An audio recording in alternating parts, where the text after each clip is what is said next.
Então, quando a gente está falando dessa parte da relação íntima da medicina tradicional chinesa com a medicina ocidental, o que comprova é o esqueleto fibrótico mesmo, né? Que é a ação das fáscias, né? Superficiais, profundas e da fáscia visceral, que elas são bem importantes e bem significativas nesse sentido da relação íntima que existe uma com a outra. A questão também bem importante é toda vez que a gente executa um estresse, como a terapia manual é o toque, é a percepção da pele propriamente dito, nós vamos perceber que o primeiro toque que a gente vai dar é na pele. E a pele, então, e além nós temos essa questão da percepção sensorial, né, da pele. Essa percepção sensorial, nós estamos falando de pressão. Essa pressão é força sobre a área, né? Então, se eu quero ter uma pressão significativa, eu tenho que ter uma força importante e uma área menor.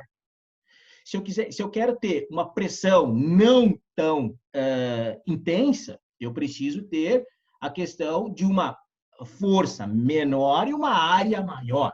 Aí depende se eu uso a mão espalmada, se eu uso o polegar, o cotovelo, área menor, pressão maior. Então, essa pressão é dividida em duas, como a gente diz, né? Na pele. É o tato, propriamente dito, que é um receptor específico, que é o receptor de Meissner, que dá informações neurológicas para a elaboração dessa pressão. E essa é significativo nesse sentido, tá? Então, por quê? Porque a pressão é uma, que a gente chama, uma das linhas de pensamento muito importante da massagem, né? A gente chama de uma das propriedades dos efeitos da massagem, que é a pressão, é a velocidade e a direção. A pressão, então, primeiro é o tato, que dá informação neurológica, por isso que a gente sente cócega, que é o início, a cócega, na verdade, é um dos princípios da dor, o início da dor, né? Então, tem essa questão do tato, dependendo da área que eu tiver uma pressão menor. Se eu aumentar a pressão e deformar a pele, a gente está falando de pressão propriamente dita, aí um corpúsculo de Pacini. E daí vai gerar o quê? Um aumento dessa pressão e uma percepção, que pode ser dolorosa ou não.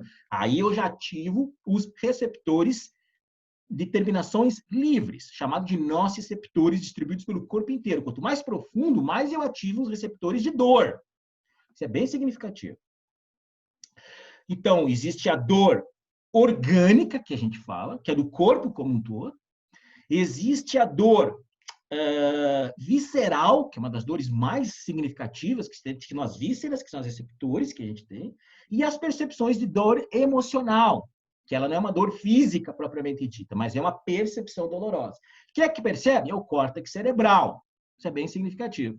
Então, dentro dos efeitos fisiológicos da massagem, como a gente diz, dependendo da pressão que eu executar, o cérebro vai interpretar como dor ou não. Tá, o que é dor? A dor é uma sensação desagradável que pode ou não ter uma ação potencial de lesão de tecidos. Quando você tem uma lesão de tecido, qualquer que seja, você vai ter um processo de regeneração metabólica, pele e alguma parte do fígado, ou cicatricial, que é de todos os outros tecidos. O que é cicatricial? É substituição do tecido, de um tecido que era específico, no caso, tecido conjuntivo especializado, por um tecido conjuntivo propriamente dito. Então, você vai estimular colágenos para que ele produza tecido conjuntivo para substituir esse tecido, que é o caso de uma cicatriz, por exemplo. Isso é efeito cicatricial, que ele é dividido em ações de ação inflamatória, com os seus efeitos de inflamação, que são dor, calor, rubor e edema. A dor, percepção dolorosa, do processo inicial cicatricial inflamatório. Segundo, o calor, que é ativação celular. A fase 3, o rubor, que ele fica vermelhinho no local. E o último é o edema, que é o inchaço. Esses são sinais filogísticos de processo inflamatório, seja ele crônico ou agudo. O crônico, ele tem esses efeitos mais sutis, mais leves. A dor, ele é mais perceptível. Quando a gente fala desses sinais logísticos do processo inflamatório, logo depois, que pode durar até 2, 3 meses, esse processo inflamatório, é mais comum nos primeiros 7 dias, certo? Depois você tem a fase proliferativa, que é quando existe um monte de células, aí sim, os colágenos entram e tal, para produzir. Terceira é a fase da remodelação, fase muito importante, onde existe o tecido se reorganiza. Aí que entra a massoterapia, não na fase final da fase proliferativa, e principalmente na fase da remodelação tecidual. Essa é a fase inicial do processo cicatricial. Então, a importância que é a massoterapia nesse sentido. Quando nós falamos especificamente da pressão e da dor, que é um dos sinais logísticos que se tem de processos inflamatórios, seja ele crônicos ou agudos, nós podemos dizer que o processo cicatricial, se tem processo inflamatório, ele está acontecendo sempre no mesmo primeiro estágio do processo cicatricial. Por isso que a dor crônica, de uma lesão tecidual crônica, por exemplo, de uma hérnia de disco, sim, ela é de difícil remissão, como a gente diz. Por quê? Porque ela está sempre gerando processos inflamatórios. Aí a dor é um fator importante. Na massoterapia, ela é bem significativo quanto a gente fala na pressão. Por quê? Porque a pressão, as vias de condução para o cérebro da pressão é o mesmo da dor. Isso a gente chama de teoria das comportas. A teoria das comportas, quanto mais pressão você mandar de impulso elétrico, menor vai ser a percepção sensorial da dor da pessoa. Então, mais você vai ter inibição. A gente chama isso de modulação da dor, que acontece isso na medula. Tá? Existe uma questão de percepção, existe uma questão de condução pelos efeitos, pelas ações dos impulsos elétricos, pelos neurônios aferentes, né, que são afetados, certo? Ou nervos sensitivos, manda para a medula. Ali acontece a modulação, porque a percepção acontece aqui, transdução, que a gente diz, né? Acontece cerebral. Então, se você conseguir mandar estímulos pela pressão, você consegue o quê? Fazer com que haja um processo de teoria das comportas, fecha-se da dor e passa o impulso da pressão. A pessoa sente mais a pressão do que a dor. Como exemplo, se você vai e bate o dedo mínimo na quina de uma mesa, do dedo mínimo do pé, você vai lá e pressiona e aperta, né? Quanto mais pressão você fizer, o que significa? Mais você vai acabar inibindo a percepção da dor. Não quer dizer que a lesão sumiu, não é isso. É que o cérebro interpreta de uma outra forma. A massagem é fantástica nesse sentido. Em que a massagem, que é a terapia manual especificamente, mas a massagem, eu considero a pressão uma das mais importantes. Por quê? Porque você consegue inibir a percepção de dor, principalmente de dores crônicas. Essa é bem significativa. Então, você tem que ter uma pressão significativa. Quando você pensa em pressão significativa, você já pensa em botar força. Lembre-se, pressão é força sobre área. Então, quanto maior a tua área, melhor. Por isso que uma pessoa que está com uma dor no ombro esquerdo e você faz massagem toda a perna, o membro inferior direito, e passa a dor do cara.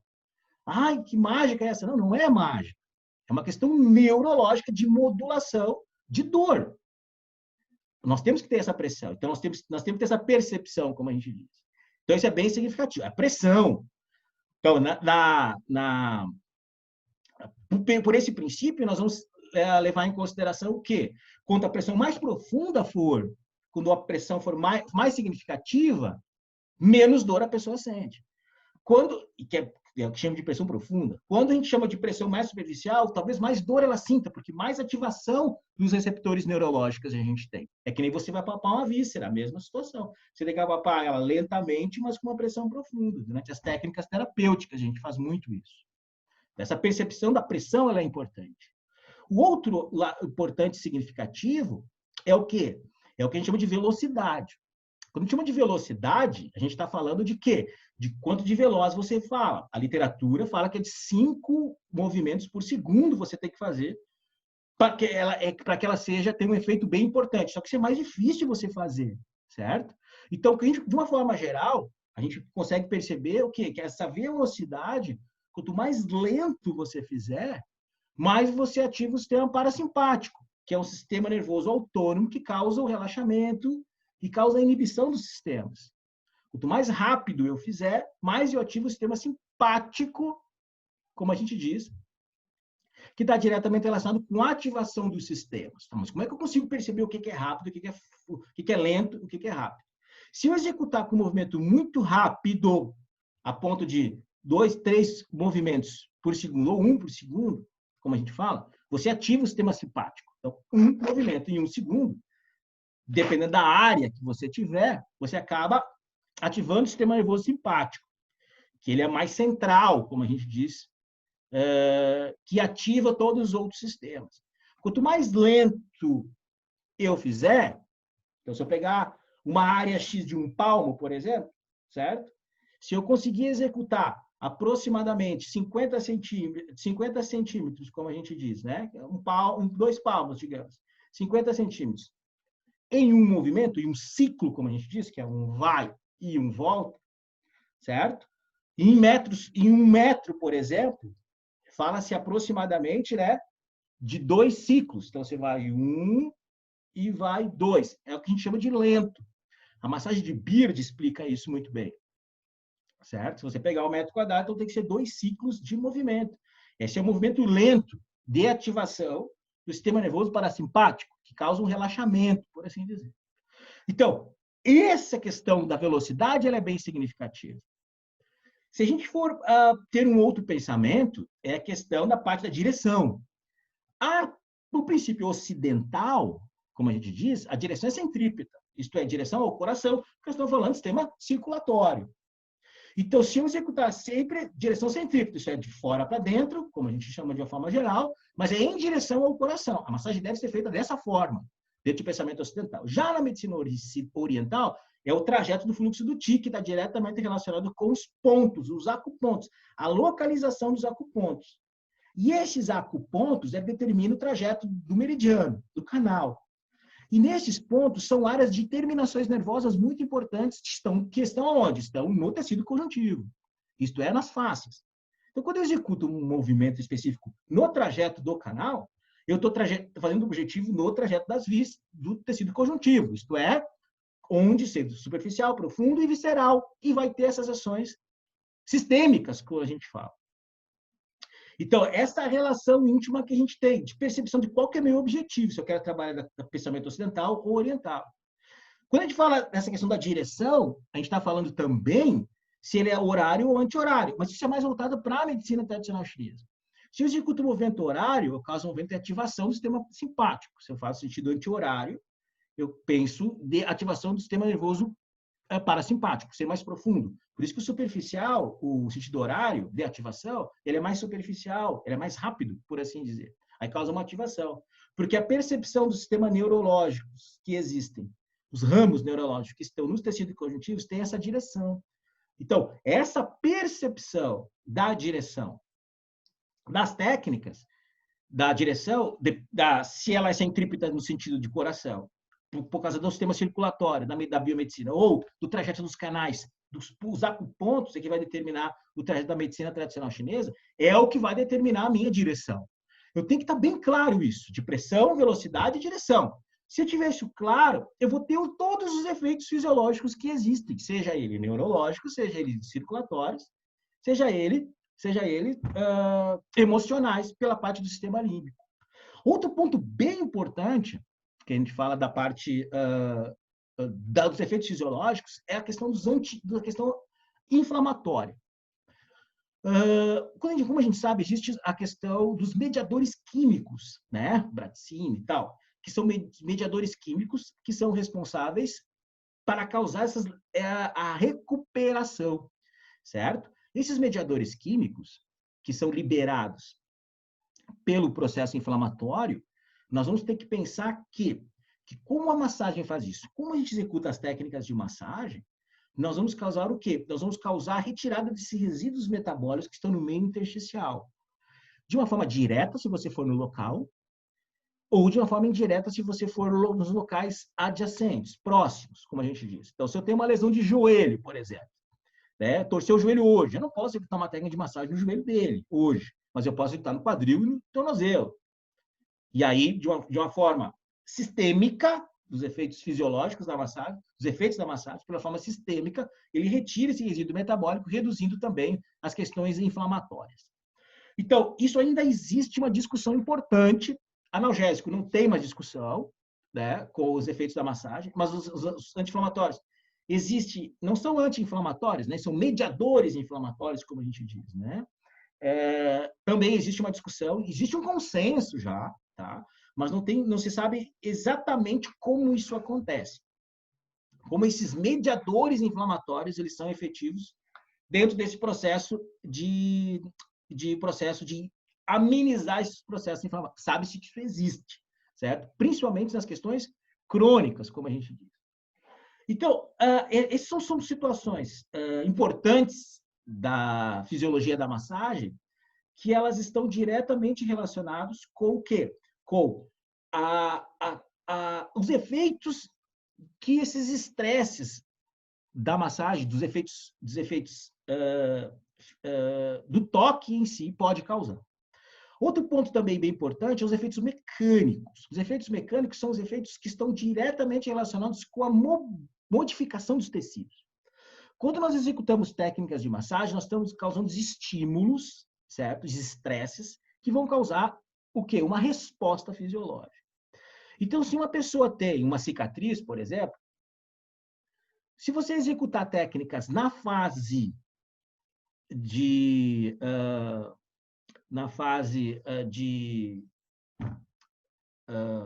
modelo, que eu me perdi, fase inflamatória, fase de recuperação, na fase inflamatória, na remodelação, lembrei, na fase da remodelação, onde já existe a produção do tecido de colágeno ali, de cicatricial, quando você executa a técnica, você reposiciona os tecidos. Isso é muito importante. Isso é os efeitos mecânicos. Quando você executa uma manobra, uma massagem facial, por exemplo, você descola a face. Quando você trabalha nas massagens viscerais, na massagem terapêutica e nas massagens orientais, por exemplo, você reposiciona as vísceras no seu espaço físico. Olha que interessante. Quando você faz uma mobilização articular, por exemplo, uma técnica terapêutica, ou no Iá-Ofá do Tuiná, por exemplo, certo? Você está reposicionando as organizações ósseas, certo? Então, esse pensamento de causar esse estresse e que os efeitos mecânicos clássicos da massagem são significativos e são importantes. Tudo isso na literatura já está escrito e já é de consenso já desse pensamento. Das questões emocionais, ainda carece muito estudo ainda sobre isso, mas existe um senso comum, por assim dizer, da importância que a massagem causa nas emoções. Então, se eu pensar na direção, na velocidade e na pressão, tudo isso vai ter os efeitos emocionais também. Se eu quero ativar, tornar uma pessoa mais alegre, eu tenho que fazer técnicas que façam mais ativação. Ativar as adrenalinas, por exemplo. Né? Os cortisóis, que são os níveis de estresse, isso é bem importante. Se eu quiser, como é que eu faço isso? Ativando. Então, são movimentos rápidos, superficiais e em grandes amplitudes. Técnicas. Quando eu quero fazer com que a pessoa diminua a sua ação, isto é, ela está muito ativa, está muito ansiosa, por exemplo, eu tenho que usar técnicas mais suaves. No que sentido? Que sejam com uma pressão mais profunda, sejam mais lentas, certo? Isso é bem significativo. E pela medicina tradicional chinesa, no sentido anti-horário. Técnicas de inibição, então depende do que eu quero, certo? Se eu quero ativar, por exemplo, se eu quero estimular a ocitocina, por exemplo, que é o hormônio do prazer, que é das relações afetivas, das partes emocionais, para equilibrar as emoções, eu não posso usar técnicas de ativação, tem que usar técnicas inibitórias. Essas técnicas inibitórias, elas estão diretamente relacionadas com o quê? Desligar, como a gente diz, né? Baixar os ânimos. Então, a ocitocina ela é ativada nesses princípios de atividades de massagens mais profundas e mais lentas, certo? Assim como as endorfinas, que são nossos analgésicos naturais produzidos pela hipófise. Então, isso a gente tem que estar claro durante as técnicas que a gente vai executar das técnicas de massagem.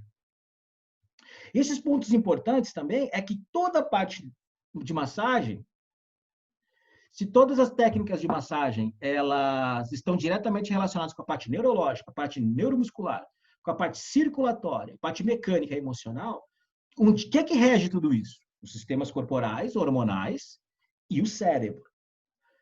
Então, o caminho é o sistema límbico.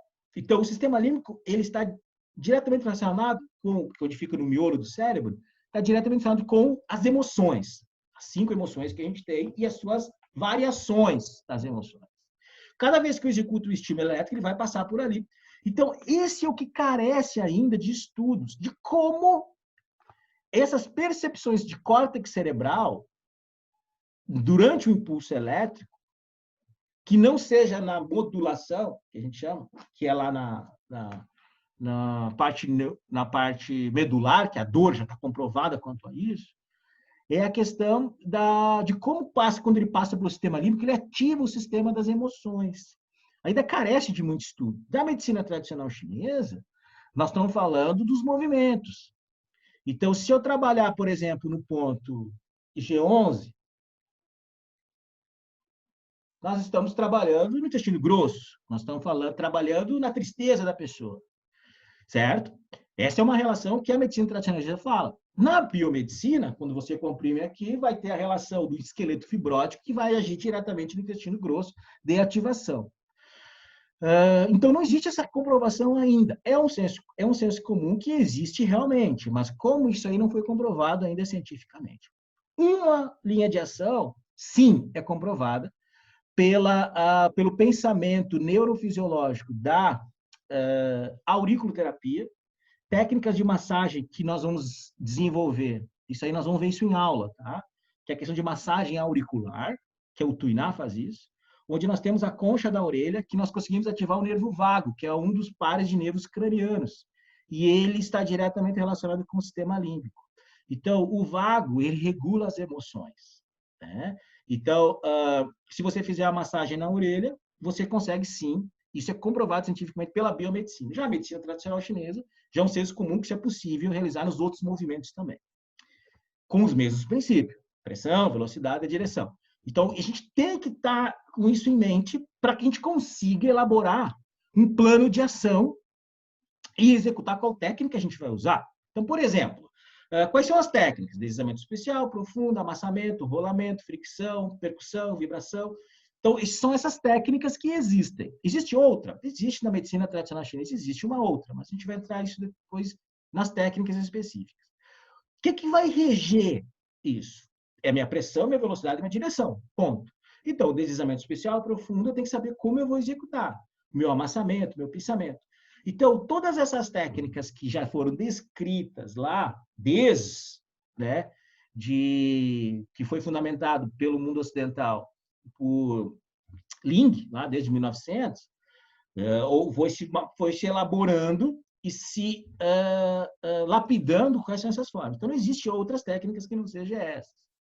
Já na medicina oriental, já na massagem oriental, desculpe, existe uma outra técnica que chama-se Gunfa, né? Que é uma técnica giratória que não se está ali, mas ele é um tipo de rolamento.